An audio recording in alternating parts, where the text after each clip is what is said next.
ಮುಂಬರುವ ಸಂಸತ್ತಿನ ಮುಂಗಾರು ಅಧಿವೇಶನದಲ್ಲಿ ಜನಗಣತಿ ಹಾಗೂ ಕ್ಷೇತ್ರ ಮರು ವಿಂಗಡಣೆ ಪ್ರಕ್ರಿಯೆಯಿಂದ ಮಹಿಳಾ ಮೀಸಲಾತಿಯನ್ನು ಬೇರ್ಪಡಿಸುವ ಸಂವಿಧಾನ ತಿದ್ದುಪಡಿ ಮಸೂದೆಯನ್ನು ಕೇಂದ್ರ ಸರ್ಕಾರ ಮಂಡಿಸಬೇಕು. ಸಂಸತ್ತು ಹಾಗೂ ರಾಜ್ಯ ವಿಧಾನಸಭೆಗಳ ಕ್ಷೇತ್ರಗಳ ಆಧಾರದ ಮೇಲೆಯೇ ಮುಂದಿನ ಚುನಾವಣೆಯಿಂದ ಶೇಕಡಾ 33ರ ಮಹಿಳಾ ಮೀಸಲಾತಿಯಿಂದ ಕ್ಷೇತ್ರ ಜಾರಿಗೊಳಿಸಬೇಕು ಎಂದು ಆಗ್ರಹಿಸಿ ಜನವಾದಿ ಮಹಿಳಾ ಸಂಘಟನೆ ವತಿಯಿಂದ ವಿರಾಜಪೇಟೆಯಲ್ಲಿ ಪೋಸ್ಟರ್ ಬಿಡುಗಡೆ ಹಾಗೂ ಸಹಿ ಸಂಗ್ರಹ ಅಭಿಯಾನ ನಡೆಯಿತು. ಮಂಗಳವಾರ ವಿರಾಜಪೇಟೆ ಸಂಘಟನೆಯ ಕಚೇರಿಯಲ್ಲಿ ಜಾಗೃತಿ ಪೋಸ್ಟರ್ಗಳನ್ನು ಬಿಡುಗಡೆ ಮಾಡಿದ ಮುಖಂಡರು ಬಳಿಕ ಸಾರ್ವಜನಿಕರು, ವಿದ್ಯಾರ್ಥಿನಿಯರು ಹಾಗೂ ಮಹಿಳೆಯರಿಂದ ಸಹಿ ಸಂಗ್ರಹಿಸುವ ಮೂಲಕ ಕೇಂದ್ರ ಸರ್ಕಾರದ ಗಮನ ಸೆಳೆಯುವ ಪ್ರಯತ್ನ ಮಾಡಿದರು. ಪೋಸ್ಟರ್ ಬಿಡುಗಡೆಗೊಳಿಸಿ ಮಾತನಾಡಿದ ಜನವಾದಿ ಮಹಿಳಾ ಸಂಘಟನೆಯ ಜಿಲ್ಲಾ ಸಂಚಾಲಕಿ ಪದ್ಮಿನಿ ಶ್ರೀಧರ್, ಪಂಚಾಯತ್ ರಾಜ್ ಸಂಸ್ಥೆಗಳಲ್ಲಿ ಮಹಿಳೆಯರು ಯಶಸ್ವಿಯಾಗಿ ಆಡಳಿತ ನಡೆಸ್ತಾ ಇದ್ದಾರೆ.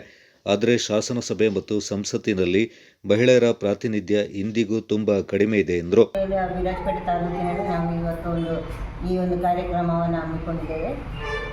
ಇದು ಅಂದರೆ ಈ ಮೀಸಲಾತಿ ಮಹಿಳಾ ಮೀಸಲಾತಿಯನ್ನು ಮೊದಲೇ ಇದನ್ನು ಮಾಡಿದ್ರು ರಿಸರ್ವೇಷನ್ ಇನ್ನೂ ಪಾಸ್ ಆಗಲಿಲ್ಲ.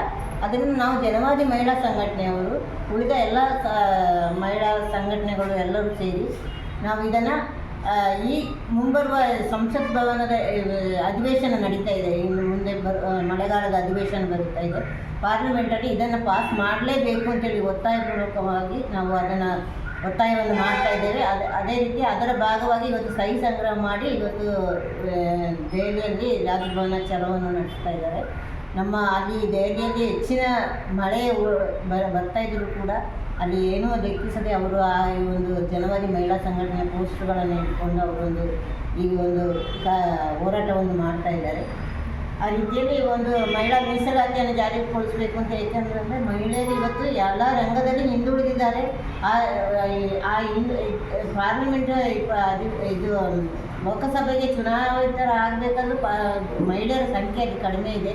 ಮಹಿಳೆಯರ ಹೆಚ್ಚಿನ ಸೀಟ್ಗಳನ್ನು ಅವರು ರಿಸರ್ವೇಷನ್ ಮೂಲಕ ಅವರಿಗೆ ಕೊಡಬೇಕು ಅಂತೇಳಿ ಈ ಒಂದು ಜನವಾದಿ ಮಹಿಳಾ ಸಂಘಟನೆ ನಾವು ಒತ್ತಾಯ ಮಾಡ್ತಾ ಇದ್ದೇವೆ.